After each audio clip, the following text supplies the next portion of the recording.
Bendiciones. Sean todos ustedes bienvenidos en esta mañana, en este hermoso domingo, al podcast de la mañana con el doctor Julio Defer. Hoy estamos a 11 del mes de agosto. Los días van pasando rápido. Y estamos aquí para compartir un podcast poderoso, dándole alimento a la comunidad antes de irnos a adorar a Dios, a la congregación donde vamos a ir hoy, donde vamos a estar compartiendo con el Señor allí, junto y en armonía, como enseña la Biblia. Vamos a compartir el podcast de la mañana. El tema que voy a compartir hoy es una pregunta que muchas personas me han hecho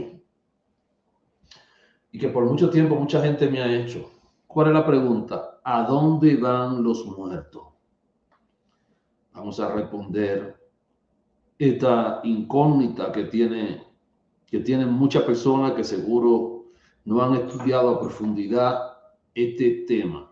Bueno, la Biblia nos enseña en el libro de Génesis que cuando Dios creó al hombre, le entregó la Torá, le entregó órdenes específicas diciendo: no toque el fruto del árbol, porque el día que lo toque ciertamente morirá.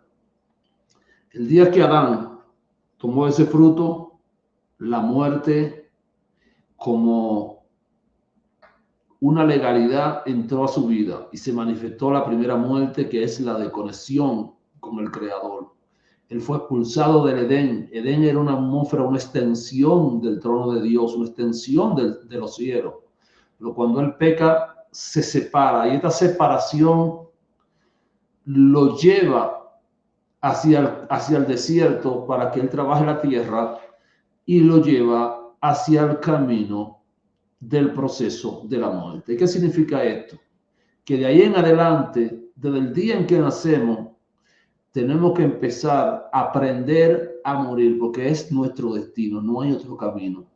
Pero yo quiero que usted sepa que aprendiendo a morir también se aprende a vivir. Ahora, Adán sabía todos los preceptos y parámetros de Dios, y Adán conocía su destino después del pecado.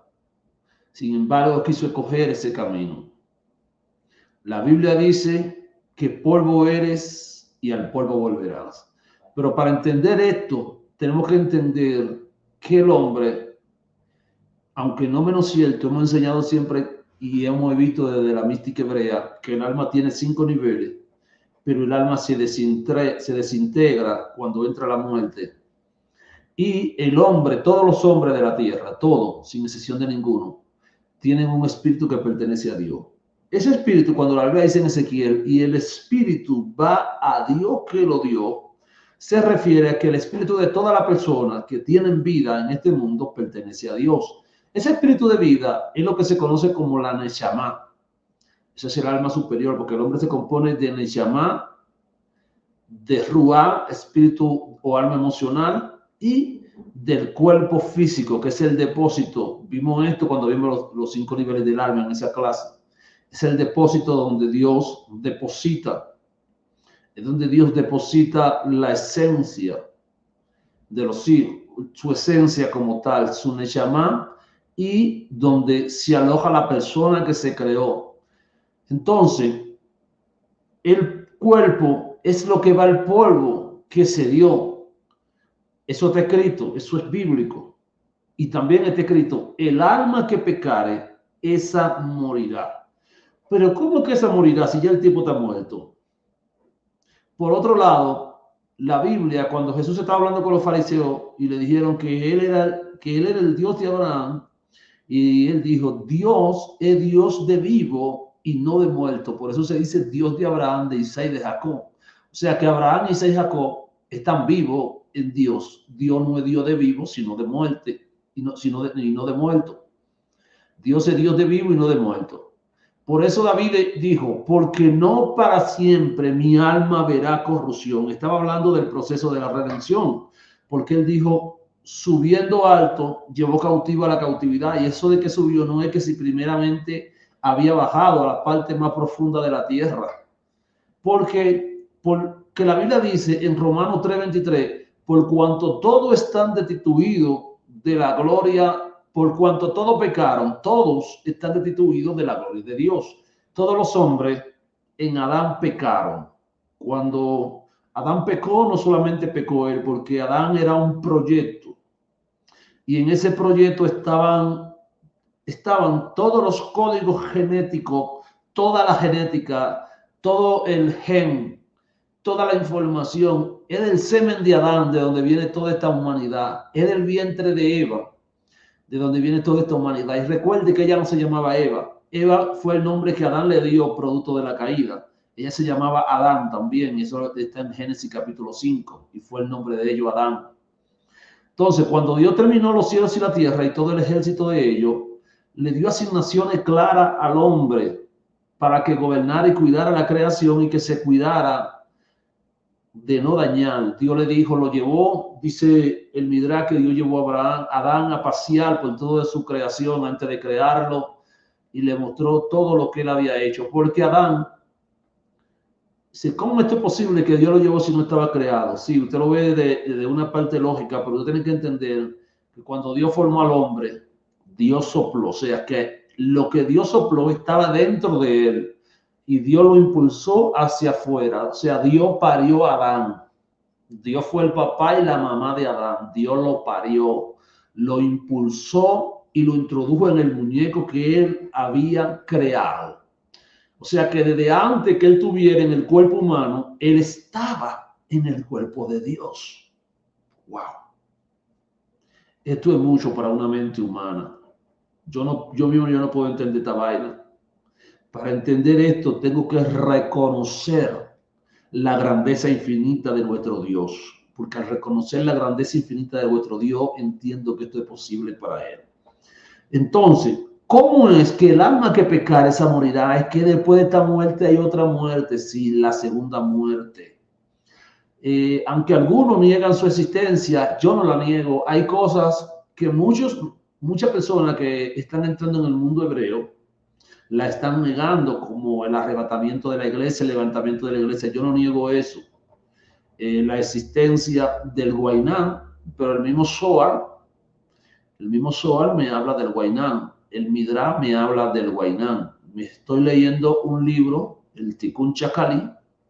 Allí, cuando habla del pacto entre Dios y su pueblo, también me habla de Duma y del Guainán. También Jesucristo me dice que la puerta la puerta del infierno no prevalecerán contra su iglesia. Entonces, yo lo primero que creo de la Biblia es lo que ella revela literalmente. Después vamos a los planos interpretativos para ver si eso era en sentido figurado, si eso es real. Por lo tanto, yo creo en la existencia de ese lugar horrible donde van aquellos que se niegan a servir al Creador y que se han alejado con su maldad y que niegan la existencia de vuestro Mesías, Yeshua HaMashiach. Él es vuestro Señor y vuestro Mesías.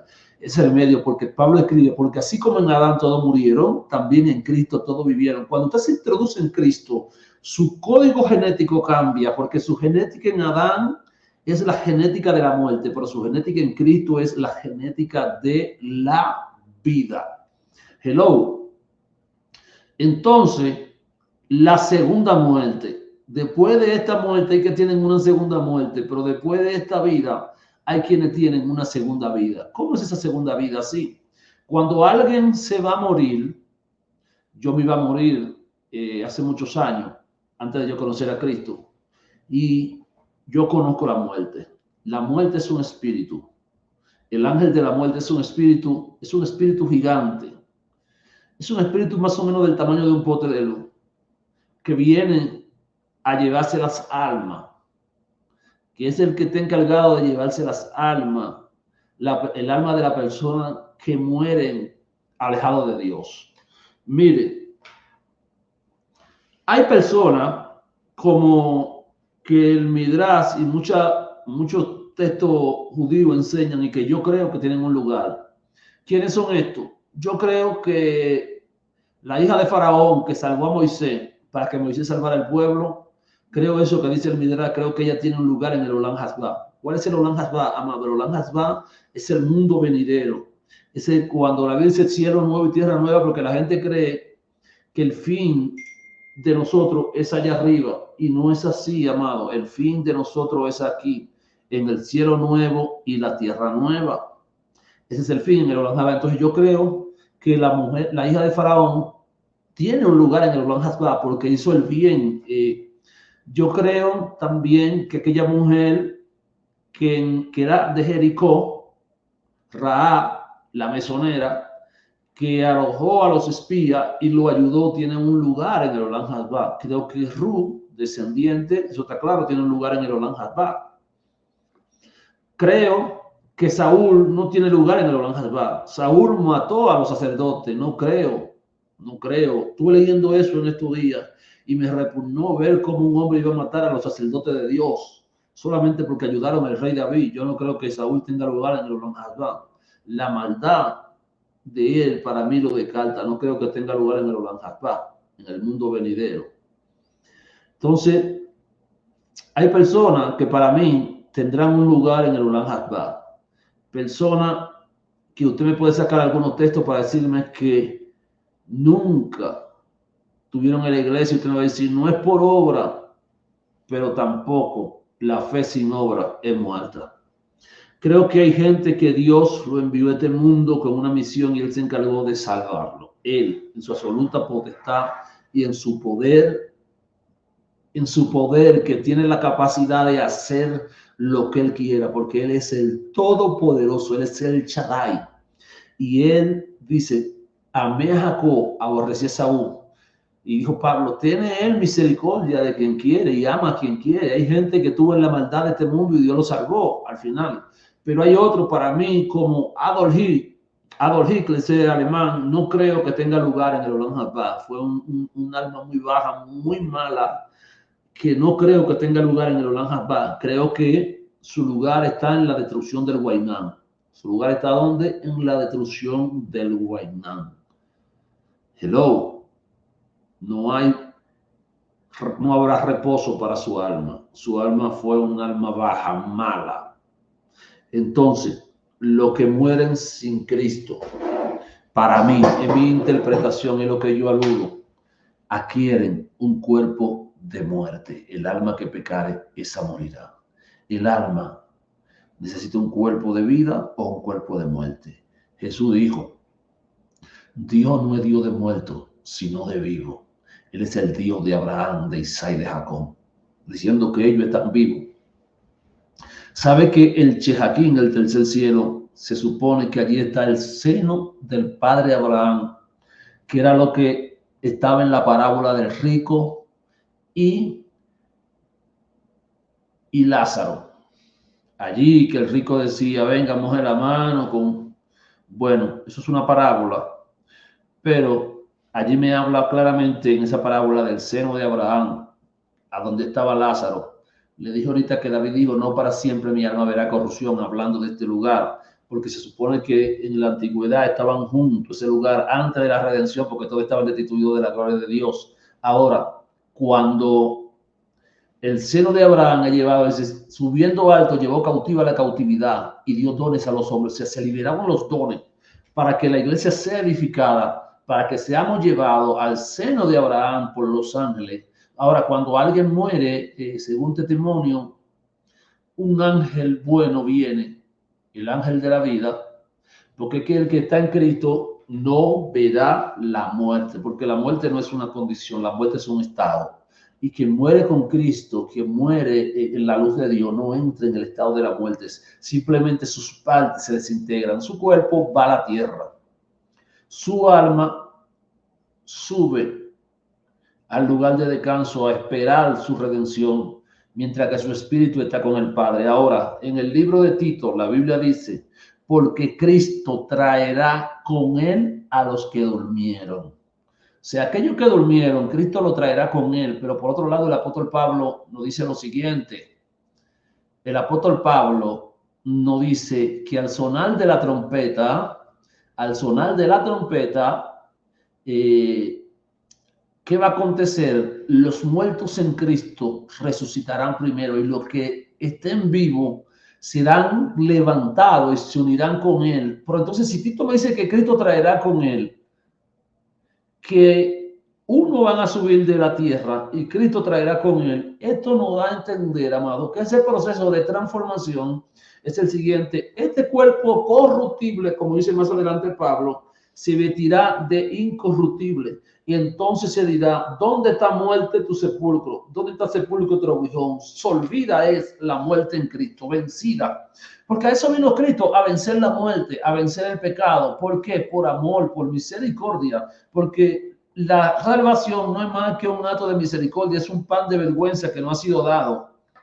Es un acto de misericordia. ¿Qué significa que es un pan de vergüenza? Significa que no nos lo merecíamos. Un pan de vergüenza es un pan que te dan, que tú no trabajaste, que no tienes mérito sobre eso, sino que lo único que nos da mérito a eso es el amor de Dios. De tal manera amó Dios al mundo que ha dado. Dios entregó a su Hijo unigénito para que todo aquel que en él crea no se pierda, más tenga vida eterna. Entonces, cuando yo creo en el Hijo, yo alcanzo la salvación, yo alcanzo la redención, yo alcanzo la vida eterna. Entonces, si Cristo trae con él a los que durmieron, es porque hay una parte mía que está allá con él. Es porque hay una parte mía que la tiene él allá. Es porque hay una parte en el Padre. Si en el principio Dios sopló sobre el muñeco que él formó, entonces el muñeco que se va a levantar de la tierra, porque la tierra, el proceso de decomposición del cuerpo es un proceso de destrucción del cuerpo de la corrupción, para que se levante en esperanza. Por eso yo no creo en la doctrina de la reencarnación. ¿Por qué? Porque la esperanza de Israel y la esperanza de la iglesia es la resurrección de los muertos. El propio Daniel en su visión dijo que en los tiempos finales del polvo de la tierra se levantarán los hombres. O sea, esa es la redención, es la esperanza de la iglesia. Entonces, no me venga hablando de ningún sinjul, de ninguna rueda y de ninguna rotación de las almas. Yo no creo en eso. ¿Por qué no creo en eso?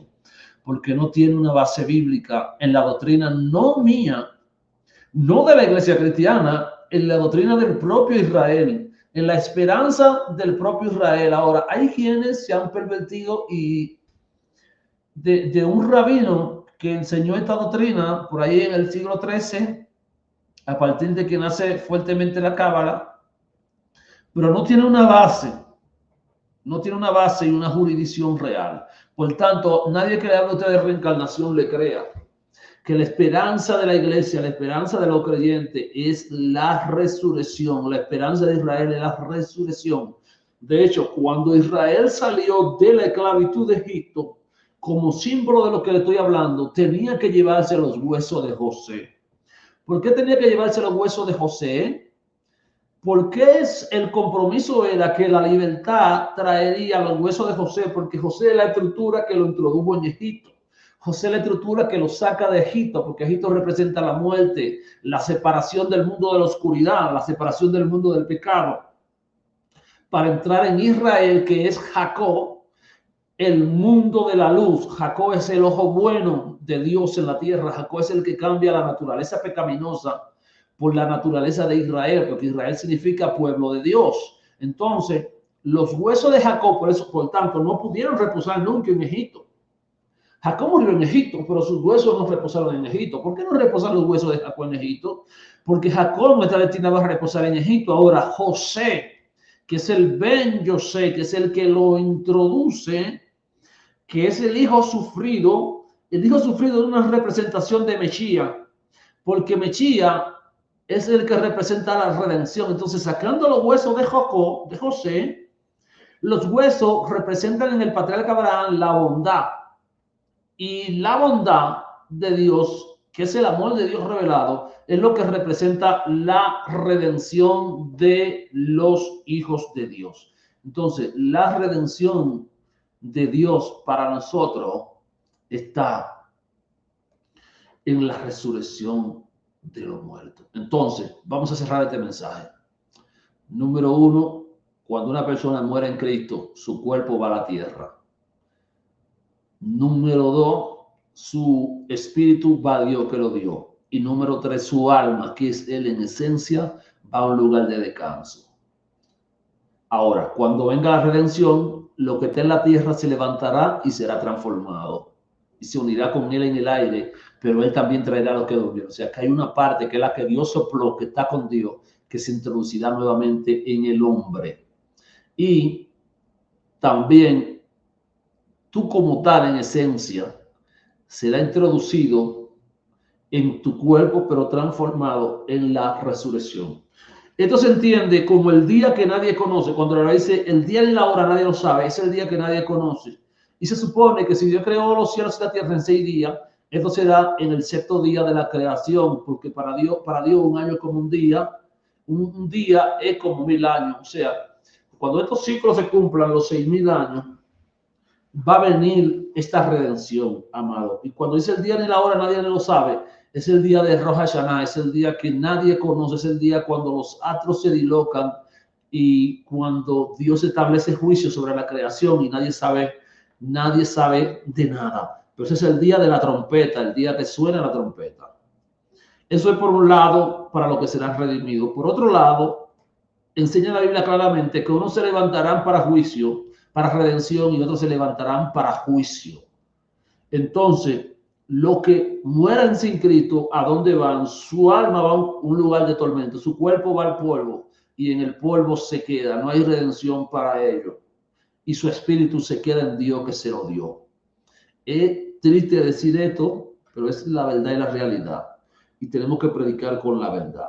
Bendiciones en esta mañana, amado. Espero que usted pueda disfrutar este podcast. Recuerde que usted tiene que leer mi libro, Escuela Profética Naví More desde una perspectiva hebrea. Es un libro que lo va a bendecir de una manera especial. Por aquí tengo mi libro, Guerra del Alma. No sé, no está aquí porque ayer me lo llevé a la cama para estudiar el libro de los aceites del profeta León, unción fresca. Está aquí en Colombia. Si usted lo quiere, escríbame los números que le voy a dar a continuación. También tengo aquí mi libro, El poder oculto de los salmos, guerra espiritual y liberación. También tengo por aquí mi kit de aceite, mis 3 aceites. Usted tiene que pedir este kit de aceite, el cual lo va a bendecir de una manera especial. Lo va a bendecir de una manera poderosa y de una manera especial. ¿Cuáles son los 3 kits de aceite? El aceite de Etel para activar gracia, el aceite del profeta Elías para la confrontación en los aires y para la transformación sobrenatural del espíritu, y el aceite de la sanidad para sanar a los enfermos. Son 3 fraquitos de aceite así, 3 frascos de aceite que le voy a enviar. Por favor, escríbame, y si usted está en Colombia, le voy a enviar este kit de aceite. Bendiciones. Y nos vemos esta noche, lo espero en este mismo lugar a las 8:50 de la noche. Bendiciones.